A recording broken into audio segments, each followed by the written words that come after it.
강혜신의 오늘의 미국.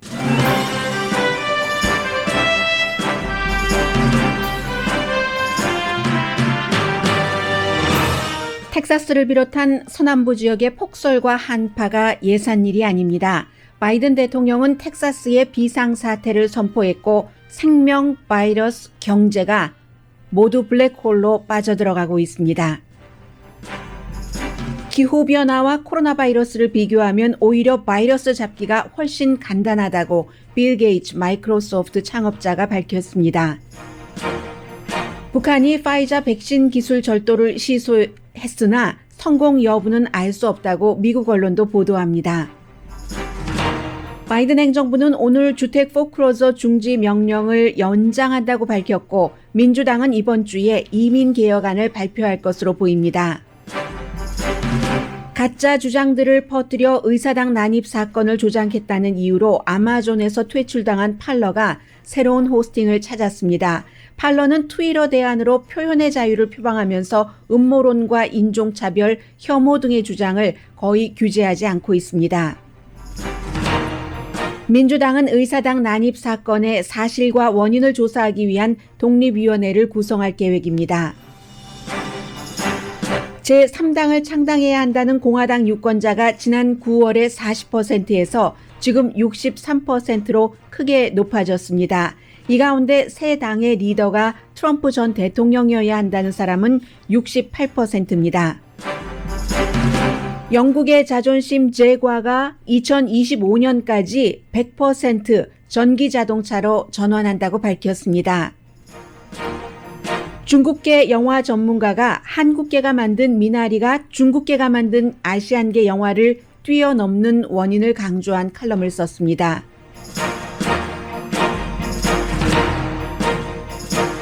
여러분 안녕하십니까? 오늘의 미국 강희신입니다. 예산일이 아니다라고 말씀드린 것은 당연히 이유가 있어서 그렇죠. 텍사스주뿐만이 아니라 지금 미국의 14개 주에 한파주의보가 발령이 됐는데 이게 이제 어제 오늘 끝나는 일이 아니라 내일도 또 폭설이 내린다고 하고요. 1억 5천만 명이 영향을 받고 있습니다. 1억 5천만 명 그 지역에 살고 계시는 분들뿐만이 아니라 요즘은 여행을 많이 하지 않으시지만 꼭 비즈니스 트립을 가셔야 되는 분들도 있는데 공항들도 문을 닫고요. 지역 경제도 이만저만이 아닙니다. 텍사스주 같은 경우는 꽁꽁 얼어붙어서 전혀 오일 시추 같은 작업을 하지 못합니다. 1억 5천만 명이 전기가 끊기거나 여러 가지 영향을 받는 주를 먼저 불러드리겠습니다. 14개 주입니다. 알칸소, 아이오와 캔사스. 캔사스주는 지금 화씨 마이너스 50도입니다. 마이너스 50도인 주가 여러 군데 있습니다. 루이지아나, 미네소타는 워낙에 눈이 많이 내린다고 하지만 미조리, 몬타나, 네브라스카, 뉴멕시코까지 내려왔죠. 노스다코타, 오클라호마, 사우스다코타, 텍사스가 지금 가장 심하고요. 와이오밍, 켄터키, 미시시피, 엘라바마에도 한국 분들 많이 살고 계시죠. 오레곤주도 포함이 됩니다. 오클라호마. 그래서 루이지아나주는 지금 통행금지령 내렸고요. 가장 심각한 텍사스주 같은 경우는 어스틴은 팜트리가 아주 하늘거려야지 되는 이런 때인데 1966년 이후에 처음으로 팜트리 아래에 6인치의 눈이 내렸습니다. 텍사스주의 달라스가 엘라스카주의 앵커리지보다도 지금 더 춥습니다. 30년 사이에 최고의 추운 지금 날씨를 기록을 하고 있고요. 그래서 한 세대에 한 번이나 겪을까 말까 하는 추위와 폭설입니다. 악몽이라고 그 현지에서는 그대로 표현을 하고 있는데 어찌나 그 눈보라가 심하든지 이게 그러면은 이쪽 지역만 그런 것이 아니라 텍사스를 중심으로 해서의 주변 지역 뿐만이 아니라 메인주까지 또 동부부까지 올라가거든요. 메인주에도 지금 2월 중순입니다. 눈보라 경고가 내렸고 미국이 제가 주로 말씀드리면 14개 주지만 인구는 많지 않다 하더라도 인구도 많네요. 1억 5천만 명이 영향을 받으니까 이 영향을 받는 곳이 미국 전체 땅의 70%입니다. 눈이 내리거나 그것도 폭설이요. 아니면 너무너무 추워서 일상 일을 전혀 할 수가 없고 사람들이 전기를 당연히 많이 쓰겠죠. 그러니까 전력 공급이 중단되는 것은 우리가 흔히 듣고 또 상상할 수 있는 얘기입니다. 최대 규모의 미국에서 정유소가 문을 닫았고 텍사스주 휴스턴 공항 당연히 지금 이착륙 금지됐습니다. 조지 부시 국제공항도 마찬가지고 로컬 공항도 적어도 오늘까지는 문을 닫는데 내일도 또 눈이 내린다고 하니까 뭐 열지 않을지 여러분들이 다 점검을 하셔야 되는 부분이고요. 워싱턴주는 이 14개 주에 포함되지는 않았네요. 그런데도 시애틀이 그렇게 비가 많이 비래요 제가. 시애틀 하니까 비가 그냥 머릿속에 있어서요. 눈이 지금 11인치 주말에 눈이 내렸다고 해서 시애틀 지역까지도 1972년 이후에 가장 많이 눈이 내렸다고 하는데 그런가 하면 지금 노스캐롤라이나 주에서는 토네이도가 불어서 적어도 3명이 숨졌고 그런데요. 반대로 저쪽 동남부의 마이애미는 2월 중순에 기온이 90도가 넘습니다. 낮 최고 기온이. 그럼 미국의 같은 그 미국이라는 나라에서 화씨 90도가 넘는 지역이 있고 화씨 마이너스 50도가 있는 지역이 있으면 그 차이는 140도라는 차이가 난다는 거잖아요. 이게 물론 원인이 지금 왜 이런 한파가 몰아치느냐? 이유가 있죠. 북극 한파가 미국하고 그 캐나다 그쪽까지 와서 미국 캐나다 국경 그쪽까지 와서 그 한파가 미국과 캐나다 국경이면 제일 미국 북쪽이잖아요. 텍사스 이 남쪽까지 이렇게 내려온 겁니다. 과거에 있지 않았던 이런 일들이 지금 일어나고 있고 이게 이제 기후변화와 무관하다고 말할 수 없는 거잖아요. 그래서 이제 어제 오늘 사이에 마이크로소프트의 빌 게이츠가 인터뷰를 굉장히 많이 합니다. 뭐 월스트리트저널부터 보수적인 매체, 뭐 진보적인 CNN은 물론이고 또 그 영국의 BBC 방송과도 인터뷰를 하고 아예 어제는 그 BBC 방송의 미국 특파원이 자연사 박물관에서요. 혼자서 지금 이제 이 팬데믹 사태고 하니까 특파원이 혼자서 그 빌 게이츠를 화상으로 인터뷰를 하는데 자연사 박물관에 뭐 벽 하나가 다 뭐 이 TV 화면인 거예요. 그것은 전시용으로 평소에 그렇게 만들어 놨겠죠. 거기서 인터뷰를 하는 겁니다. 여러 가지를 상징을 하는 거죠. 심지어는 마이크로소프트가 워낙에 기후변화라든가 뭐 세계의 이 건강 이런 것에 관심을 갖고 94년부터 시작을 했었던 자신의 그런 그 자선 그 재단이요. 이런 곳에서 돈을 많이 기부하고 하고 있기 때문에 어제 그 자연사 박물관에서 인터뷰를 하는데 들어보니까 코로나 바이러스 잡기보다도 기후변화로 인한 이런 여러 가지 일들, 정말 한 세대에 겪을까 말까 하는 일들을 겪는 것, 이게 더 위험하고 더 자주 일어날 수 있는 일이고 더 잡기 힘든 일이라고 지적을 했습니다. 코로나 바이러스는 very, very easy라고 했어요. 이 기후변화로 인한 이것에 따르면은. 그런 정도라고 얘기를 했어. 지금 이제 텍사스주 같은 경우는 어느 정도로 힘드냐면은 그런데도 기후변화가 더 힘들다는 거예요. 코로나 바이러스도 힘들고 기후변화가 오니까 지금 코로나 바이러스 사태에 전기가 나갔잖아요. 그 백신을 보호하고 있는 곳에서 백업 발전기를 돌리려고 하는데 되지 않았습니다. 그래서 빨리 이것을 어떻게 해야지 되나? 바깥에다 내놔야 되나? 어떻게 해야 되나? 하다가 이제 휴스턴 감옥으로도 보내고 뭐 병원으로도 보내고 텍사스에 이제 라이스 유니버시티가 있으니까 대학으로도 보내고 이런 식으로 그 아주 빨리빨리 다 소비를 하는 이런 상태입니다. 그런데 코로나 바이러스보다 기후 변화로 인한 여러 가지 혹독한 변역 같은 것이 훨씬 더 피해가 클 수도 있고 잡기 힘들다라고 얘기하는 빌 게이츠의 말을 들어보면은 52억 대 0 숫자로 52억이 아니라 520억 대 0, 520억이라는 숫자와 0이라는 숫자를 기억하면 된다고 얘기를 합니다. 520억이라는 숫자는 세상에서 1년에 사람들이 내뿜는 온실가스 양이 520억 톤이랍니다. 세계적으로. 그런데 이것을 0으로 만들지 않으면 코로나 바이러스가 우리에게 주는 것보다 훨씬 더 심각한 인명피해, 재산피해, 정신피해를 줄 수 있다는 게 마이크로소프트의 창업자인 그 빌 게이츠의 얘기입니다. 빌 게이츠가 얘기하는데 그러니까 뭐 나무를 많이 심어서 이산화탄소를 흡수한다던가 그리고 이제 테크놀로지 같은 것들을 많이 개발을 하잖아요. 그리고 재생에너지로 하고 그런데 이러한 것들은 전체 그 지구 온난화하는데 큰 영향을 미치는 이산화탄소 양을 줄이는데 그래봐야 모든 것을 다 제가 앞서 말씀드린 세 가지를 해봐야 30%밖에 안 된답니다. 그러면 그 다음에는 뭐 강철이라든가 우리가 쓰고 있는 것들이 시멘트라든가 아니면 교통 시스템 여기서 나오는 것들을 이제 많이 그 줄여야지 되는데 그러려면은 결국은 큰 일을 하려면 정부가 주도를 해야지 된다고 얘기를 합니다. 물론 민간이 여기에 이제 힘을 보태야지 되지만 정부가 주도하지 않고는 규모가 너무 크기 때문에 감당을 할 수 없다는 얘기를 하고 있거든요.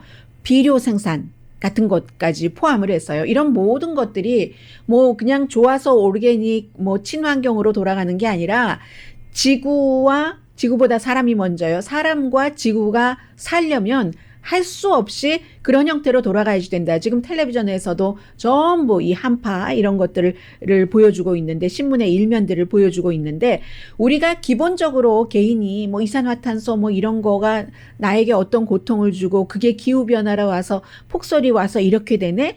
이거를 못 느껴서 그렇지 다 연관이 됐다는 얘기입니다. 그리고 정부가 주도해야지 된다고 하는 데는 중요하게 마이크로소프트가 지적을 한 것이 공화당이 기후변화의 심각성을 가짜라고 하지 말고 그것을 실제로 현실로 받아들이면서 인식을 하고 그런 정책을 펼치는데 힘을 보태지 않으면 기후변화로 인한 여러 가지 예기치 못했던 일들이 너무 많이 일어난다는 거죠. 세계 4번째 부자입니다. 빌 게이츠가. 부자면서 기후변화나 이 헬스케어 이런 것에 투자를 많이 하고 있는 사람이죠. 4번째 부자여서 이 사람이 갖고 있는 재산이 뭐 1240억 달러라고 하던가요. 그 가운데서 500억 달러를 이 관련 자선단체에 기부를 한 사람이니까 그러니까 많은 사람들이 얘기를 해요. 아니 빌 게이츠 너는 기후변화가 어떻고 그로 인해서 이런 일들이 일어나고 뭐 이걸 막아야 된다고 하면서 전세기 타고 다니잖아. 이렇게 얘기를 하잖아요. 그런데요. 빌 게이츠가 말을 합니다. 요즘 자신에 대해서 뭐 코로나 바이러스를 일부러 만들어서 뭐 어떻게 백신 개발에도 돈을 들여서 돈을 벌려고 하는 데는 등 사람에게 뭐 칩을 심어서 뭐 그 사람의 사생활을 감시한다는 등 이런 얘기를 다 하는데 본인은 그냥 정말 내가 왜 그래야지 되느냐 이런 얘기를 하고요. 또 하나는 이 기후변화에 대해서도 너는 비행기 타고 다니면서 왜 그래? 라고 얘기하는데 나는 말할 자격이 있다라고 얘기를 합니다. 이 세계에 그 마이크로소프트의 창업자인 빌 게이츠와 같은 부자가 많은 것은 사실이고 그런 부자들에게는 시간이 돈이기 때문에 뭐 비행기라든가 이런 전세 비행기 같은 것을 타고 다니는 게 사실인데 마이크로소프트의 빌 게이츠가 당신들이 모르는 것이 있습니다. 내가 이렇게 기후변화를 막자고 캠페인하고 다니면서 이 전세기를 타고 다닌다고 하는데 제가 1년에 전세기를 타면서 내는 비용이 얼마인지 아십니까? 기름값이 700만 달러래요. 빌 게이츠가 1년에 쓰는 비행기 기름값이. 그렇다고 날마다 다니는 것도 아니지 않겠어요? 왜냐하면 본인은 친환경적인 플랜트, 식물에서 나오는 에너지로 이 전세기 비행기를 타고 다니기 때문에 일반 비행기보다 3배가 이 연료비가 더 들어간다는 얘기거든요. 그렇기 때문에 뭐 전세기 자체 사람들이 필요하다고 생각하는 것 또 누릴 수 있을 만한 사람이 누리는 것을 막는 것이 정책이라고 좋은 정책이라고 생각하진 않는다고 얘기를 합니다. 다만 그런 모든 연료라든가 뭐 빌딩을 짓는다던가 할 때 우리가 친환경적인 본인이 3배 돈 더 주고 이렇게 친환경적인 이 비행기를 타고 다니는 것과 같은 이런 일을 해야지 된다라고 얘기를 하고 무엇보다도 젊은 세대들이 지금 그 기후변화에 따른 여러 가지 문제점을 해결을 해야지 된다는 데 대해서 윤리적으로 확신을 가져야지 된다. 그래야만 우리가 살아 생전 뭐 우리 살아 세대뿐만이 아니라 우리 뭐 아이들도 있고 손자 손주들도 있잖아요. 정말로 코로나 바이러스보다도 더 큰 문제가 지금 미국도 부분적으로 겪고 있는 기후 변화로 인한 여러 가지 악몽과 같은 현실이라고 빌 게이츠가 이번 기회에 다시 말을 하고 있습니다.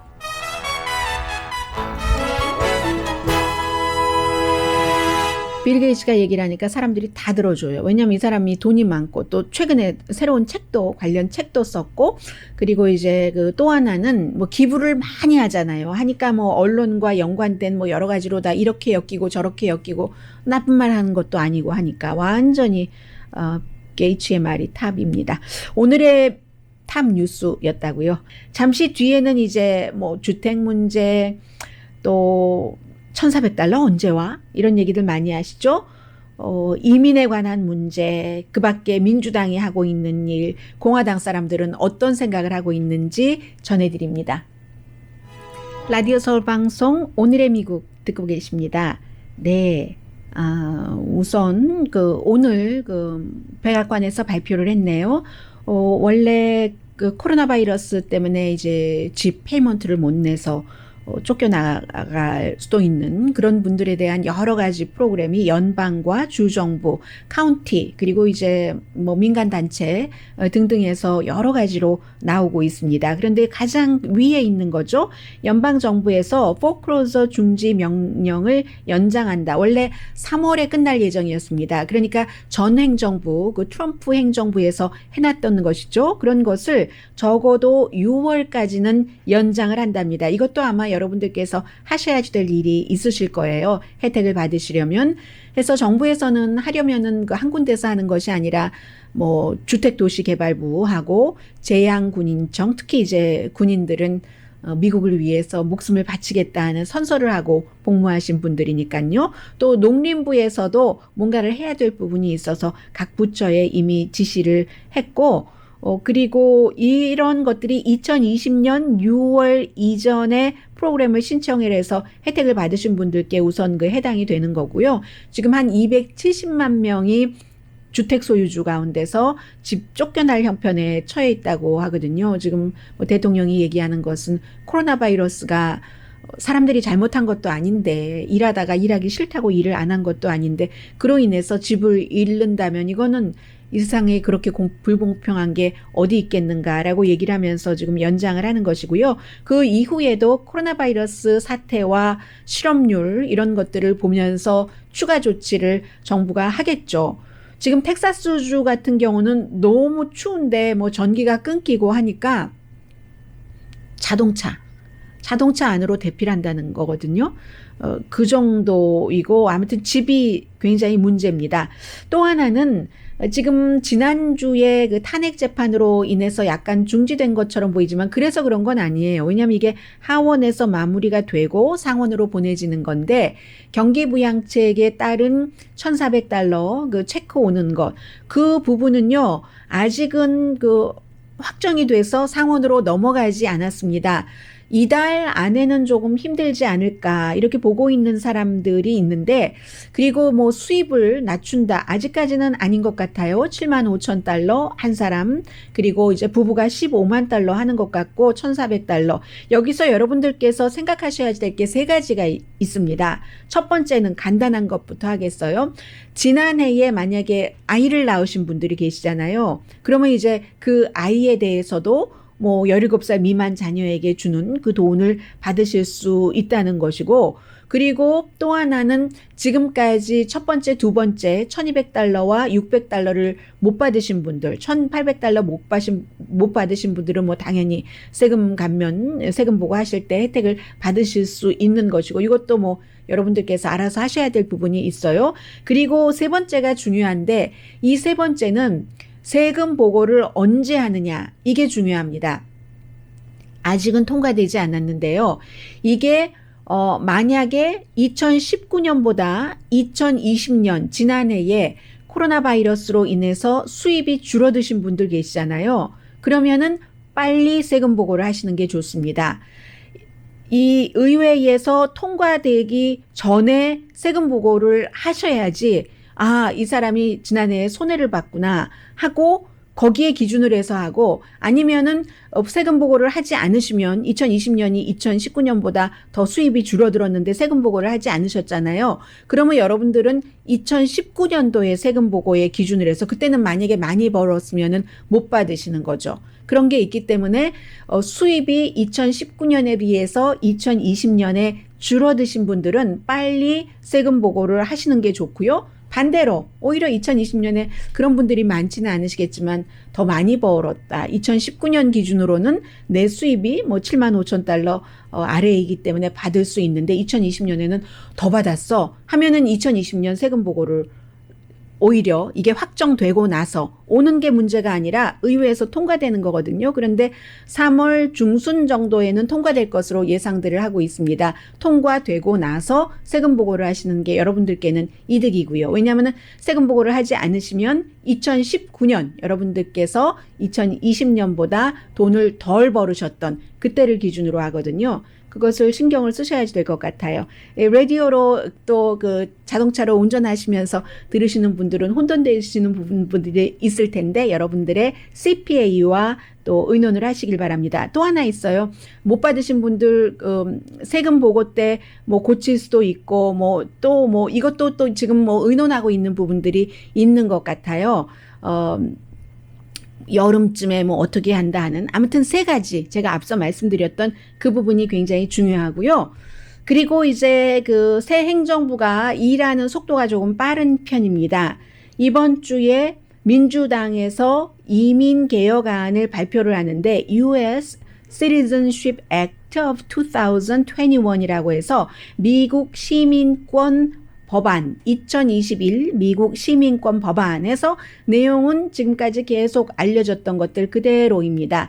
약 1,100만 명이 될 것으로 추정이 되는 서류 미비자들도 자격이 갖춰지면은 이렇게 시차를 두고 뭐 몇 년 기다리고 어떻게 하고 영주권 받고 시민권까지 신청을 할 수 있도록 하는 난민도 마찬가지고 국경 경비는 벽을 쌓는 것이 아니라 벽은 아무리 쌓아봤자 2,000마일 다 못 쌓고 하니까요. 돈도 많이 들고. 그러니까 거기는 이제 테크놀로지로 막는다 하는 것. 그런데 이게 이것을 다 하는 게 너무 크다. 일부 의원들이 생각할 때 너무 크다 하면은 우선순위부터 하겠다는 겁니다. 백악관과 민주당의 우선순위는 드리머. 어렸을 때 16살 이전에 뭣도 모르고 부모의 손에 끌려와서 미국으로 뭐 이상하게 끌려온 것은 아니고요. 더 좋은 미래를 찾아서 해서 정말 조국의 언어도 모르고 문화도 모르고 미국 사람인 줄 알고 살았던 그런 그 드리머들을 확실하게 이제 시민권을 받게 하는 그것부터 한다는 겁니다. 그리고 이제 기본적으로는 망가진 시스템을 고친다는 거게 되겠고 가족 상봉 뭐 이런 모든 난민에 대해서도 그리고 왜 난민이 이렇게 많은가? 왜 미국을 오려고 하는가? 그 나라가 왜 그런가? 미국이 잘못했던 것은 없는가? 미국이 도와줄 수 있는 것은 없는가? 이런 포괄적인 지도자, 지도 국가의 입장에서 처리를 한다는 겁니다. 그리고 이제 또 하나는 민주당 입장에서는 낸시 펠로시 하원 의장이 의원들에게 쭉 편지를 보냈는데 9.11 사태가 일어나고 나서 사실이 무엇이었는가? 그 당시에도 음모론이 굉장히 많았잖아요. 그리고 원인은 무엇이었는가? 뭐 이런 여러 가지를 조사하는 독립위원회가 있었는데 이번에도 독립위원회를 구성을 해서 사실과 원인을 중심으로 조사를 하겠다는 겁니다. 그리고 이제 앞으로 의사당 경찰력은 어떻게 할 것인가. 주정부와 로컬 정부의 정부 청사들도 다 마찬가지고 뭐 법집행관들의 대응 이런 모든 것들을 또다시 이런 일들이 일어나지 않도록 황망한 사건이 일어나지 않도록 조치를 취하겠다고 하는데 뭐 그러려면 의회가 기금을 승인을 하고 해야지 되거든요. 아무튼 지금까지 200명 이상이 체포가 됐습니다. 그 사건에 대해서 트럼프 전 대통령은 뭐 책임이 없다는 것은 아닌데 어쨌든 그 물러난 대통령이다 한다는 그 큰 줄기에 따라서 공화당 상원 의원들이 탄핵에 반대한 사람들이 더 많아서 무죄가 됐습니다. 그리고 이제 이게 중요한 것 같아요. 뭐 전체적으로 그렇지만 공화당이 제3당을 만들어야지 된다 하고 생각하는 그 기운이 늘어났거든요. 이게 선거에 졌기 때문에 그런 거죠. 전체적으로는 갤럽의 여론조사입니다.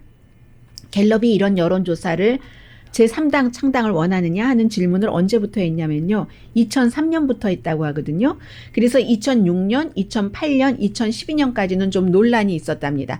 뭐 꼭 3당을 창당을 해야지 돼. 지금 있는 당이 좀 고칠 거 고쳐가면서 하지 했는데 2012년 이후부터는 이 아이디어가 조금 힘을 더 많이 얻기 시작했는데 지금까지는 뭐 무당파들이 제3당이 필요해. 무당파니까요. 공화당도 아니고 민주당도 아니고 제3당이 필요해 라고 주장을 했었는데 지난번에 선거가 끝나고 나서 공화당이 부쩍 제3당을 창당을 해야 된다 하는 의견이 높아졌습니다.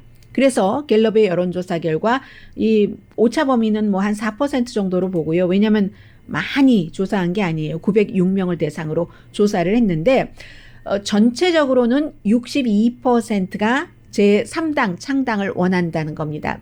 무당파, 민주당, 공화당 다 포함해서. 그런데 공화당이 평균보다도 높은 63%, 지난해 9월 달에 40%였거든요. 9월 달까지만 하더라도 트럼프 전 대통령이 이긴다는 확신이 공화당 사이에서 많이 있었기 때문에 40%였던 것이 지금 몇 개월 만에 63%가 됐습니다. 과거에 가장 많았었을 때보다 훨씬 많은 거예요. 민주당은 46%가 제3당 창당을 지지한다. 9월 달보다 줄어들었어요, 민주당은. 왜냐하면 민주당은 지금 집권당이 됐기 때문에 9월 달에는 52%, 공화당이 40%일 때. 그런데 지금은 민주당은 46%, 공화당은 63%가 제3당 창당을 원한답니다. 전체적으로는 늘어난 거예요. 지금 62%인데 9월 달에는 57%였거든요. 그래서 이제 제3당이 됐을 때 이게 이제 이것 때문에 조사를 한 거겠죠. 공화당은 트럼프 전 대통령이 새로운 제3당의 지도자가 돼야지 된다 하는 게 63%, 아니다가 31%입니다. 그리고 공화당 쪽의 기운 무당파 같은 경우는 트럼프 전 대통령이 제3당이 창당됐을 때 리더가 돼야지 된다. 41%. 아니다. 새로운 보이스여야지 돼. 51%. 이게 이제 공화당 쪽으로 기운 무당파와 공화당이 차이가 나는 거죠. 그리고 이제 공화당은 이제 이번 여론조사 결과로 여러 가지 그 질문을 하고 통계를 갤럽에서 내봤더니 중도에서 점점 우측으로 가고, 민주당도 그런 경우가 많잖아요. 지금 중도에서 좌측으로 가는 그런 케이스가 많은데 특히 젊은 사람의 경우에 민주당의 경우는 그런데 또 하나 중요한 것은 이번 갤럽의 여론조사 결과 나는 민주당도 아니고요. 공화당도 아니에요 하는 사람이 50%나 됐습니다. 굉장히 많은 편이에요. 민주당이 공화당보다는 몇 포인트 많고 뭐 무당파가 제일 많긴 하지만 이 정도 50% 넘진 않았거든요. 그만큼 민주당과 공화당에 다 실망을 느낀다. 더군다나 이제 의사당 그 탄핵 표결에 있어서 뭐 많은 사람들이 훨씬 더 그 대다수보다 많은 사람들이 당파적으로 표결을 한 것이다. 57 탄핵 찬성 대 43. 7명 만에 공화당 의원이 탄핵에 찬성을 했고 민주당은 한 명도 반대한 의원이 없고 공화당에서 물론 찬성을 한 의원 7명 가운데 1명 엘라스카가 지역구인 리자 머코스키 연방상원 의원만이 다음 해에 선거를 치르고 나머지 의원들은 몇 년 남았어요. 뭐 6년 뒤, 4년 뒤 2명은 은퇴하는 의원들 지금 전부 그 주에서 펜실베니아와 노스캐롤라이나 주에서 견책받고 무슨 소위원회 자리 떼고 뭐 이런 게 이제 견책하는 거예요. 그랬더니 오호 통제라, 공화당이 이래서는 안 된다는 얘기들을 하고 있는데 공화당 분위기는 지금 그렇습니다.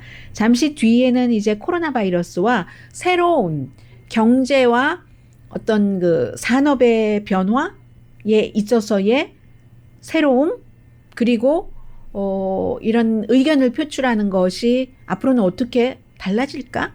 지금처럼 가나? 이런 것들 전해드리겠습니다.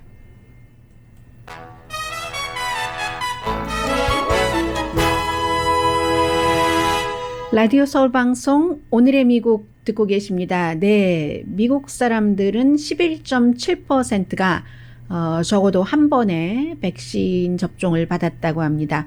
그러면 두 번까지 받은 사람은 11.7%보다는 적다는 얘기가 되겠죠.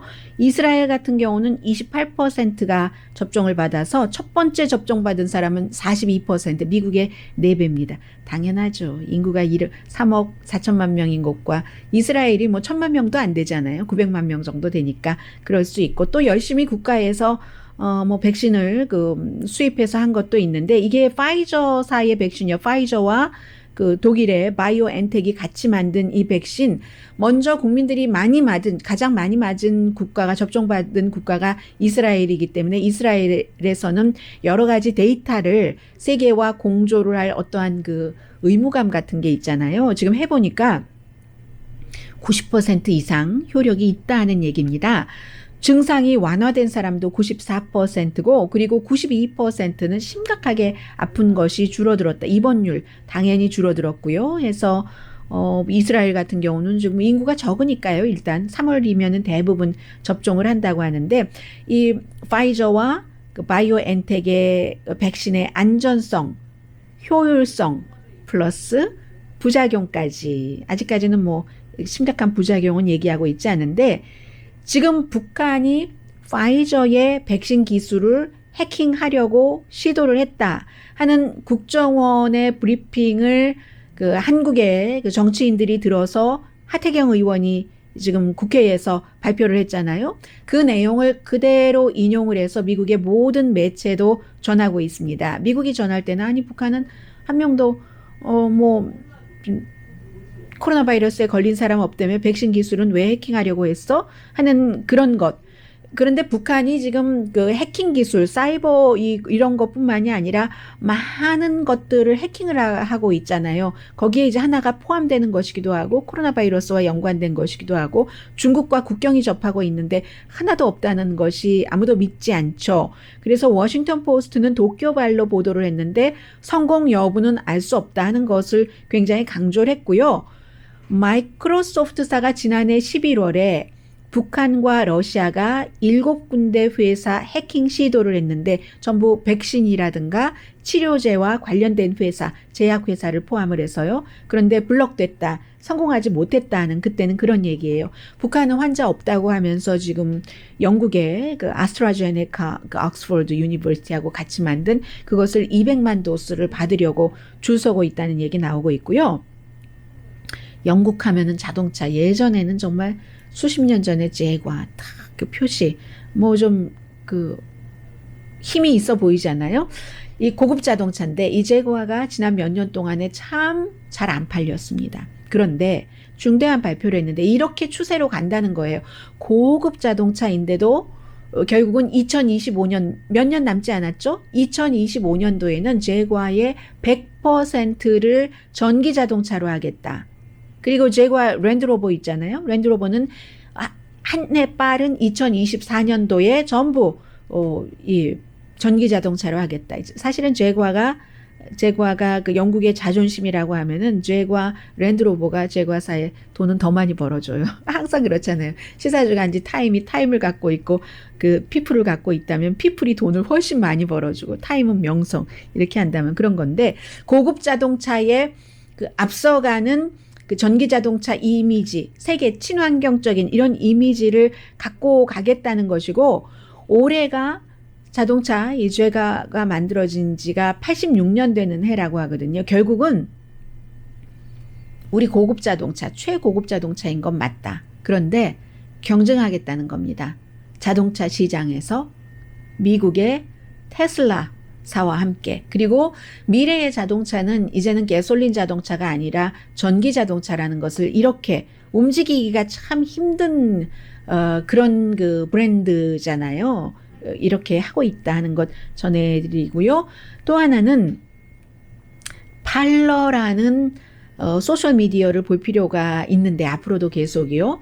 트위터의 대안이다 해서 조금 보수적이라기보다는 보수 쪽에서 조금 더 우측으로 간 그런 의견을 갖고 있는 사람들이 많이 트위터에서 뭔가 검열을 하니까 갔는데 가고 나서 의사당 사건이 있기 전에 큐아난을 포함해서 음모론을 이 팔러에서 너무 많이 퍼뜨렸기 때문에 전혀 규제를 하지 않았어요. 거의 전혀. 왜냐하면 팔러가 성립될 그 자체가 우리는 표현의 자유의 세계의 장이다.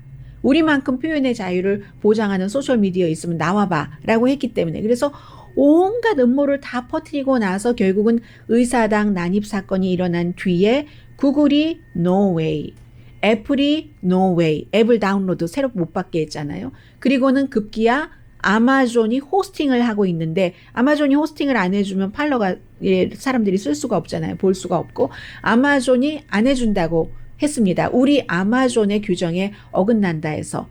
그래서 뭐 소송을 했죠. 이 팔러가 아마존에 이게 말이 되느냐 계약 위반이다 했는데 법원에서 1차적으로는 아마존이 맞다 했고 팔러는 아마 또다시 그 독과점법 이런 것을 그 혐의로 해서 소송을 하게 될 텐데 그 사이에 우리가 팔러 할게 하는 회사가 나타났습니다. 스카이 실크라는 하늘 실크네요. 하늘 실크라는 LA 그 외곽에 있는 작은 회사라고 하는데 이 회사가 우리가 팔러 거 해줄게, 호스팅 해줄게, 우리 집에서 놀아, 집 같은 거잖아요. 했는데 그렇다고 뭐 우리가 뭐 혐오를 퍼뜨린다는 건 아니야. 판단은 개인이 해야지 된다는 게 우리의 생각이지. 판단을 개인에게 하라고 미국이 많이 그렇게 해봤더니 이게 컨트롤이 안 되는 부분들이 많더라고요. 그러니까 처음에는 그렇게 컨트롤하지 않던 트위터나 애플이나 구글이 컨트롤을 유튜브나 이런 곳에서 컨트롤을 하기 시작하는 거죠. 자유도 무한히 해두면 그 모든 그 자유 안에서 할 수 있는 책임이 있는 사람이 있는가 하면 그 능력이 안 되는 사람들이 있잖아요. 능력도 안 되고 이런 것을 음모론을 퍼뜨리는 걸 재밌어하는 사람들이 있고 해서 팔러가 이번에는 모니터는 전보다는 조금 하겠다 하는 가이드라인도 발표를 하긴 했어요. 인종, 성별, 성정체성, 종교 공격은 하지 못한다 했는데 원래 처음에 취지가 모든 뭐 표현의 자유에 우리가 최고야 했는데 이게 얼마나 될지는 그리고 그렇게 또 규제를 하면 누가 팔러를 가겠어요? 그냥 트위터에 남아있죠? 선거 즈음에서 이 구독자가 서브스크라이버가 한 450만 명 됐는데 선거 끝나고 일주일 뒤에 계속 뉴스맥스 뭐 원아메리카 네트워크에 기사 계속 링크하고 이런 것으로 해서 일주일 사이에 10만 명이 아니라 1000만 명으로 늘어났다가 지금은 서브스크라이버가 2000만 명이라고 하거든요. 해서 어떻게 될지 모르겠는데 젊은 사람이 만들었잖아요. 그런데 그 젊은 사람이 본인이 창업해놓고도 쫓겨났어요. 왜냐하면 만들긴 만들었는데 다른 사람 돈으로 브레이트바트에 돈 되는 그 가문이죠. 그런 가문이 그 레베카 멀서 아버지 멀서의 딸인 했는데 의견이 안 맞는 거예요. 그래서 창업자가 쫓겨나고 또 다른 CEO 들어오고 앞으로 어떻게 갈지 모르겠는데 규제를 얼만큼 해야지 되는가. 이게 지금 굉장히 앞으로도 미국에서 음모론이 어디까지 퍼질 수 있는가. 우리가 신경을 쓰고 시간을 낭비를 해야지 되는가. 이게 이제 팔러에 많이 달려있는 것 같고요. 잠시 뒤에는 즐거운 미나리 조금 있으면 이제 미나리 무침 먹고 하는 막 이런 때인데요. 미나리 전해드리겠습니다.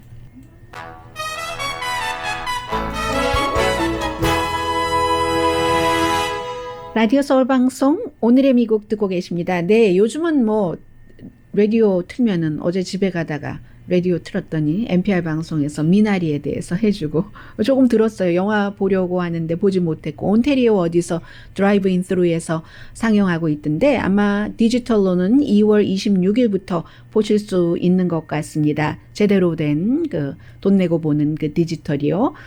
그런데 오늘은 그래서 뭐 미국 뭐 뉴욕타임스 이런 데서 다 너무너무 대단하게 써주기 때문에 기대를 너무 많이 해서 실망하면 어떡할까 걱정이 될 정도예요. 그런데 오늘은 제가 영국 신문 가디언의 중국계인 그 안토니 카우치가 쓴 이 미나리에 관한 찬사라고 말씀드릴 수 있겠습니다. 그 부분을 전해드리겠습니다. 이 영화가요, 우리가 보통 뭐 캘리포니아에서 뭐 병아리 감별사 하다가 알칸소로 가서 큰 농장을 꿈꾸고 이렇게 해서 젊은 부부가 있고 윤여정 씨가 그 부인의 어머니로 한국에서 와서 그 어린 아들이 지금 감독 아이작 정, 이삭 정 씨가 되는 거죠. 그렇게 해서 이렇게 하면 뭐 아이덴티티가 어떻고 알칸소가 전부 백인이고 하잖아요. 그런데 이 감독이 얘기를 하기를 지금까지 중국 영화 중에서 뭐 히트친 중국 영화들이 뭐 몇 편 있잖아요. 대표적으로 Crazy Rich Asian, 화려하게 옷 입은 것부터 화려하고 그런 영화와 Farewell이라는 이 두 영화와 비교할 때 미나리라는 영화는 아이덴티티를 두 번째로 했다는 겁니다. 그리고 그 가족 내부의 결혼이라든가 아니면 어떻게 이걸 이 알칸소에 와서 해야지 되지? 알칸소에서 내가 백인들에게 인종차별 받고 있어. 이게 아니라 이거 어떻게 해야지? 이민자의 아메리칸 드림을 일구는 것은 일구는 건데 거기까지 나가지 않고 나가기도 전에 이 안에서의 문제 있잖아요. 그 패밀리 안에서의 남편과 아내의 문제 뭐 이런 것들 그런 것들을 아이덴티티를 에이시안 아메리칸이라 이런 것을 두 번째로 뒀기 때문에 오히려 주제가 훨씬 유니버설해졌다. 이해가 되더군요. 왜 모든 미국의 매체, 세계의 매체가 다 이 미나리를 그렇게 극찬을 하는가. 극찬을 하기 위해선 공감을 해야 되잖아요. 유니버설, 혼이 담긴 드라마라고 했습니다. soulful 드라마라고 영화 뭐 작가이기도 하고 뭐 여러 가지 평론가이기도 하고 하는 부분은 얘기를 했는데 가족 충돌을 우선으로 뒀다는 거예요. 이민원 가족 충돌 그런 것들 그런 내용들을 얘기를 하면서 대체로 자신들의 방향 우리가 이민으로 왔는데 우리 방향이 어떻게 가야지 되는가 뭐 기타 등등 문화 충돌을 삼가하니까 오히려 인간적인 게 보이면서 더 많이 에이시안 아메리칸들의 아메리칸 드림이 무엇인가 하는 것이 보이더라는 거예요. 이 사람도 알칸소 가본 적도 없고 나는 한국인도 모르지만 마치 이 영화를 보면서 그 윌리 로만 같은 세일즈맨에서의 죽음의 그 윌리 로만과 같은 그 가장에서 그런 모습을 느꼈다는 것이겠죠. 그런 것들 미나리 같은 영화가 더 필요하다라고 찬사를 보냈습니다. 저는 아이작 정 감독이 만든 그 문유랑 가보라는 영화 보다가 컴퓨터에 찧었어요. 여기 입술 다쳤어요. 음악이 이 감독 영화는 참 좋더군요. 강혜신이었습니다.